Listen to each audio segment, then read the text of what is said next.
Hello and welcome to a quick thoughts video on Hyrule Warriors Age of Calamity? Is it Age? Age of Calamity. I'm Darby Allman. I'm Jeff Mayo. And Jeff, this was a surprise. It was a surprise. Play out of nowhere. No rumors or anything. Technically Imran Khan hinted at it because the night before he's like, Hyrule Warriors is a very good game, huh? Or something to that effect. I do remember him saying that. I did not put two and two together until just now. Yeah. I saw that. It's like, yeah, it's a pretty good game. Like, good game is good. Yeah. Though I do remember that there are some people say, oh, we're getting another Tinder enough potentially this week or soon or something, but no one had no idea what that meant because they were just being vague as hell. Yeah, you could have guessed that maybe they would do a Hyrule Warriors game eventually, but you couldn't have specifically guessed it's coming now, and especially the big kind of twist with this. It is a prequel to Breath of the Wild. That's pretty hype, right? Yeah. I was saying, like, whenever we were watching the trailer last night, I was like, for you, Jeff, like, this has to be, like, about the most hype thing they could have done for a Hyrule Warriors sequel. Yeah. Because kind of as you were saying, it's like if you were thinking about like if they do a Hyrule Warriors sequel, what exactly do they do? Because you kind of already did the big Zelda crossover, like everyone's here and everything. It's like if you do it again, it's like okay. Well, yeah. I specifically mentioned to you, like you look at that roster and everything. There are some characters, especially with some of the characters you could have picked maybe a couple more from, the long Zelda series, but they got most of the big ones. I mean, they have the king from Wind Waker, and he turns into the boat. Oh, I didn't know that. so they went crazy, but really crazy with that. About the only thing I'm like, yeah, like that would be a seller would be adding Breath of the Wild stuff. Which they're like, no, we're not going to just add that. We're just going to make the whole game. The entire game. Yeah, so yeah, it's a prequel to kind of fill in the gaps from the cutscenes we got in Breath of the Wild where it shows the past and what happened 100 years ago. We're getting all that shit. The Zelda team is a lot more involved in this one than Hyrule Warriors. By that, I mean they're actually involved. They're involved all the way through and have for the whole development. Helping with cuts. I mean, I think they did the cutscenes and Zelda team done the writing and all that kind of stuff. Yeah. So this is the canon story, not just a fun spin-off thing. It's a good parallel, obviously, because it's also Koei Tecmo is Persona 5 Strikers or whatever. Scramble. Whatever you call it, wherever it is. I don't know which one's which. Scrambled eggs. Yeah. Yeah, because this is actually it is really funny the parallel between those two games because both of them are actually doing like story expansions in a spin-off Muso game. Yeah. Everything. But I mean, right from looking at this, I'm sure you're hyped by the fact that it looks like Breath of the Wild. It literally looks like the engine of Breath of the Wild. It looks like you were just dropped in there with this game mode. Now, cutscenes especially, you can maybe go a little the gameplay. Look at the gameplay and like it doesn't mean like perfect or whatever because they gotta do some stuff with the fact there are 100 enemies there at a time. That's good stuff. But the cutscenes look straight out of Breath of the Wild from what we've seen, which is great. The point, I'm assuming you haven't watched it. Damiani from Easy Allies actually was able to react to this blind. He saw there's this Zelda news and just posted to Twitter. Okay, let's see what the Zelda shit's about, and did it on Twitch. And he kept on going back and forth. Wait, is this a DLC for Breath of the Wild? No, wait, is it DLC for Hyrule Warriors? You guys are like, oh, it's a brand new game. That's funny.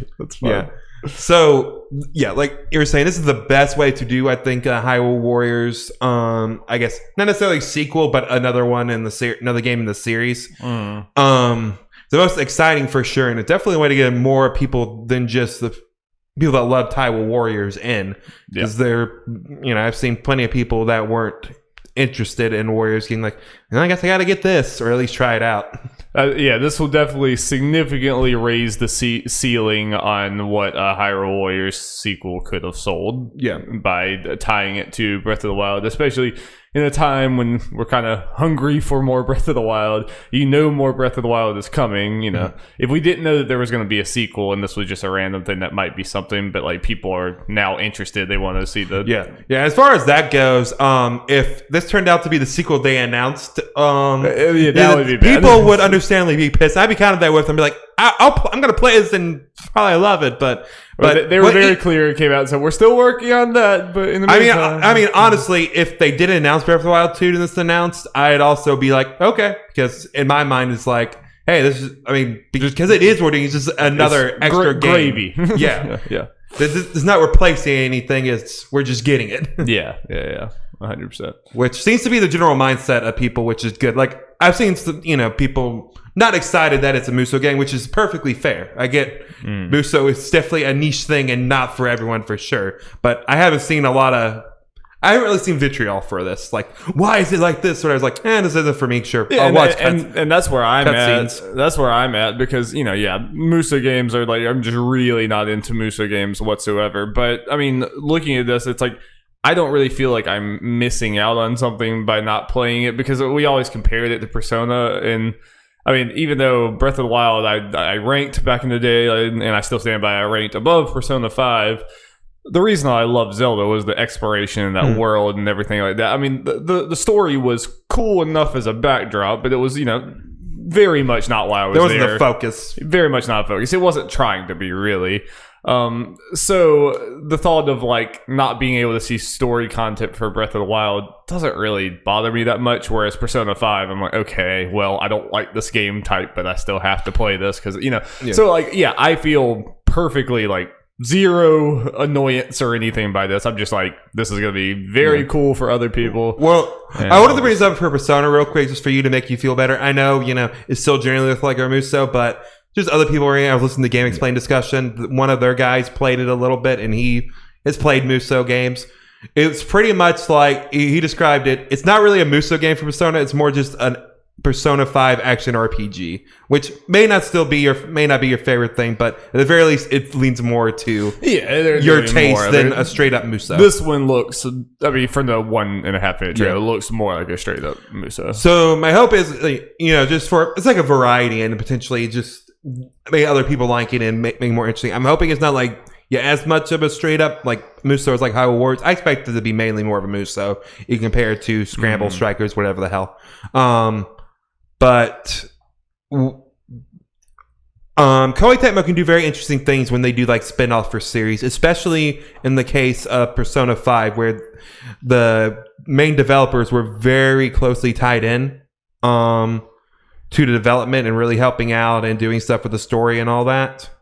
So I'm hoping with that there are some more like differences in the style of gameplay, more gameplay variety, and just the way the combat and stuff works, to where we are comparing it more to the Persona 5 one. Yeah, so like, what do you expect since you played the original one? Even though this might be very different, like, how do you expect the story to be told? Is it gonna be like cutscene battle, you think? Or do you think we're actually going to be like moving around the world and doing things? Or like, what are you expecting? That's something I'm very curious about. I expect it to be mainly that. I can see maybe some more exploration because you do have like literally when I look at this trailer, it just looks like, I mean, if you took out the giant field of enemies and you didn't know what this was, you could believe parts of this was just a Breath of the Wild 2 trailer. Yeah, I mean, because it literally looks like you're in the engine of Breath of the Wild. So like that makes me think like they might have more. It might be easier to at the very least have like a hub world or something like that,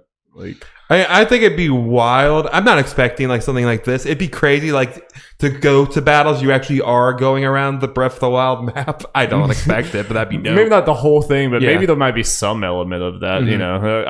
I could see it because you already kind of have some of your work done for you. Yeah, I mean, just watching the trailer and seeing the snippets of gameplay that we saw in there. There are definitely some like, oh, these are locations we obviously have been to. You can see the different places like the Zora like castle thing and all that kind of stuff, and where Daruk lives and all that. Just you're fighting a whole different enemies there and all that. One thing I will say, I mean, it's only a minute and a half trailer that's cutting around a lot, so who knows, but like I'm slightly disappointed by how similar it looks like the world looks, even though it's 100 years before and it was supposed to be like before civilization fell. It still looks kind of like barren Breath of the Wild to me. You know what I mean? Like when they just like show I expected to see more like towns and people and stuff everywhere. And so like that. there are definitely sometimes there where we like see here, like that. It just kind of looks like. And I mean, I like that barrenness of Breath of the Wild in Breath of the Wild, but I thought, we're going 100 years earlier. I just expected to see like kind of more of a striking difference. So I think it was something they showed that was, if I'm not mistaken, something that was like out of, this trailer and stuff.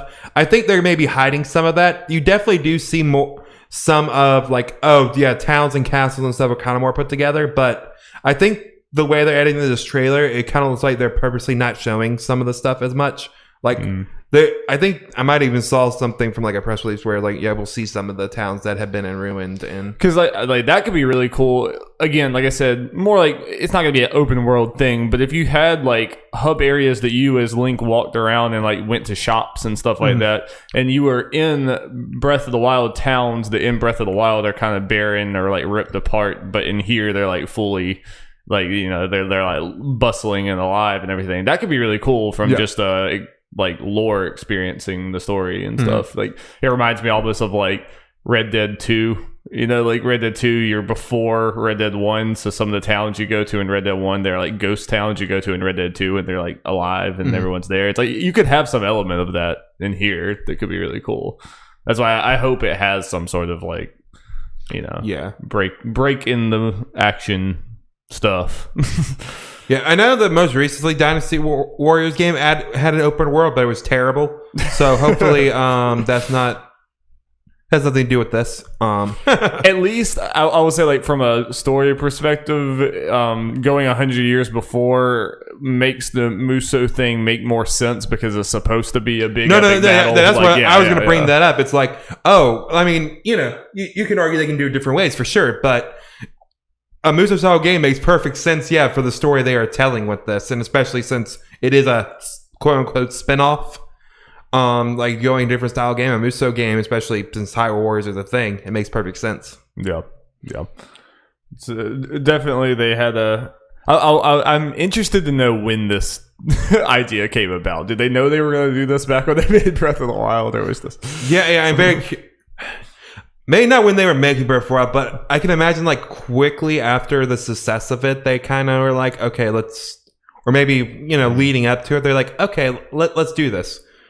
Because, let's see, 3.5 years after Breath of the Wild, I can see it like shortly after it came out, like, and see how big it was selling. It's like, okay, Breath of the Wild is going to be what we focus on with Zelda for the foreseeable future. People seem to like the story. We're gonna do a sequel. Let's do a fucking prequel. We set that shit up. And I think the prequel is cooler, especially since we're getting a sequel, and because Breath of the Wild was built so much on all this crazy stuff happening in the past. And, and this feels like a lot of stuff. A lot of people, like even me and like Damiani from Easy Allies, who I mentioned earlier, was like, want to see more of that story. Like, see more. Like, you have complaints about and I agree with you, the champions, that they're not really fleshed out. This is a chance to flesh them out to a point, because people like love these characters' designs and all that, and people are just happy to play as them.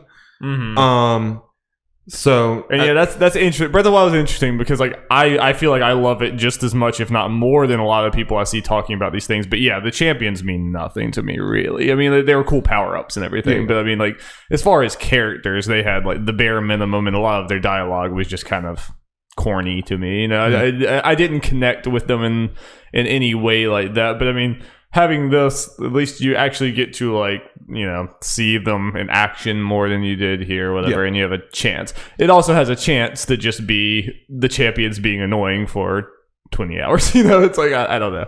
But we'll see. It'll also be very interesting about how the way the story is, because since we know how he ends, we know we lose. I'm sure there'll be. I don't know. You'll ultimately lose the big deal. I'm sure there'll be some small. What I'm curious if they'll do, you have to fight those, I forget what they're called, remnants of Ganon or whatever, that the champions lose to. When the main boss of the divine beasts, that's who all the champions die against. Do you have to play as the champions and just get slaughtered by them? Do you have to play all that out? Or is it gonna be that dumb shit when you win the battle in the game, but you lose the battle in the cutscene? Yeah, that's probably how it's gonna go. Because then at the end, it's like you're losing a lot. Yeah, you're actually having to lose a lot, and I doubt they're gonna do that. Yeah. But as far as other little things, and then we can end this discussion. As far as we're getting November 20th, so this is gonna be Nintendo's big holiday game. At least the one they're going to be pushing as such. I don't think it's going to sell as well as their previous holiday games for sure. But I think this can do relatively well. I mean, I will be shocked if we get to the end of this, unless there's some game I'm forgetting, and this isn't the best-selling Muso game by a fair margin. Like Hyrule Warriors, if I'm not mistaken, is the best-selling one between all the versions. Even that, I don't know how much that is. It may not even be 2 million altogether. Like, I expect this just on the fact it is a Breath of the Wild prequel to easily outsell that. Yeah. I think so. I mean, I already see more hype for this game than I ever did for Hyrule Warriors. I mean, it's because of our circles. Most of what I saw for Hyrule Warriors was cynicism, myself included, because I just don't like these games. But I've already seen way more, people who don't play Muso games interested in this, or at least, there's other people that feel that, like, about this game like I feel about Persona 5, that they're like, I don't like Musos, but I have to play this because of the story, and I respect that, because that's how I feel with Persona 5. But what else to say? On the little cover screen, we got a little baby guardian thing. I'm hoping that the little thing's playable. Why the hell not? It's the new Baby Yoda. Yep, new Baby Yoda. During the trailer, actually, if you can, since we got this, go back to when they're in the King's Chamber or throne room. Let's see. Did I pass it? I can't remember exactly where it is. Just let it play out. Can't remember exactly what is in the trailer. Should have. Wait, pause it right there. Damn. We'll get it. Sorry, guys. YouTube skips too far. No, you idiot. Okay, right there next to Link. Who dat boy? That is people presuming to be Impa. Because Impa is very, very old. And that character, we're just seeing behind them, looks a lot like Impa's granddaughter. So I think reason to believe that is Impa, probably. It makes sense. I mean, Impa said she knew them, right? Yeah. Yeah. We know Impa was there. So I think there's a chance that Impa is playable, because at the moment we only know of 6 playable characters. Like Persona 5 one has significantly less characters than all the games. I think they're like 9 playable characters or something. But this one, in comparison, does look more like a regular Muso, at least somewhat. So I expect there to be more playable characters, and an Impa just makes sense. I forget the name. I'm hoping the tree guy with the maracas and the golden poop. The big Korok man. Yeah, the big Korok man. I just want Beetle, and I want him to be throwing stuff out of his backpack at people. That's all. Who knows? Maybe he wasn't playing on Hyrule Warriors. That's something new. He was? He was not. Okay. Yeah. Put Beetle on your couch. Unfortunately, Groose will not be in this one. I guess they stick to... I'm sure they're sticking to Breath of the Wild. Yeah. I would be. No, I'm saying the surprised Groose will never be loose. No, that is quite Groose is not the loose. shame. So yeah, overall, I am very excited for this game. Very happy with what they're showing. It looks really good. And again, like compared to other Muso games, this obviously gets me more excited. The fact that it is going to be telling us like part of a story I already care about, and everything in a canon story and something I care about. Yeah. Compared to Hyrule Warriors, which is in a lot of these like in the Fire Emblem one, which is goofy crossover, which is fun, of course, but you only get so much out of that. This is a completely different itch. Yeah, and then like the One Piece ones, which are generally either a made up story or just literally retelling the story of the manga. Yeah. So none of those are things you're necessarily playing for, like, ooh, what's the narrative twist? What's the next beat gonna be? For this, I actually will. Yeah. It's exciting. Very cool. Like I said, very glad prequel instead of... And I guess one final thing before we sign off. I mentioned to use off mic and camera last night. I've been pretty adamant since its announcement that Breath of the Wild 2 was at least planned for winter 2020. or fall/winter 2020. That's making me doubt that now. Yeah. I don't think they would have put this stuff this close. I agree. So I think it's safe to say the earliest we get Breath of the Wild 2, and in the beginning of this thing it said, you have to wait a little longer to see it, is probably like fall next year. That's what I'm thinking too. So which, I mean, you know, it's going to be I'm sure it's a big undertaking, even with the extra, you know, the map already being kind of made. You know, it's still a big game, you know. Yeah. So it's not the biggest surprise. I hope it does make next year. Yeah. But, yeah, at least we get, you know, I know, again, this doesn't do anything for you as far as actually playing it and you gain that feel, but at least for, you know, people like me, we're at least getting that Breath of the Wild feel before the sequel. And it's just not, you know, interesting surprise that now Breath of the Wild is a trilogy. Yeah, all of a sudden. Before the second game has even come out, we know it's a trilogy. It's very weird. Very strange. Oh, yeah, 2 months, baby. Let's go. Well, thank you guys so much for watching this video. Stay tuned on youtube.com/nerdsatlarge because we are about to also record a video talking about the Xbox Series S and X price and release date, which we got randomly at like 4 in the morning. Fun times. This is a weird year. And also check out the latest episode of Nerds at Large Gaming Podcast where we did our summer 2020 betting results show, which is a lot of fun. Lots of content coming out. So check it out. Subscribe to the podcast, like, and do all the garbage. I hate doing this shit. Bye.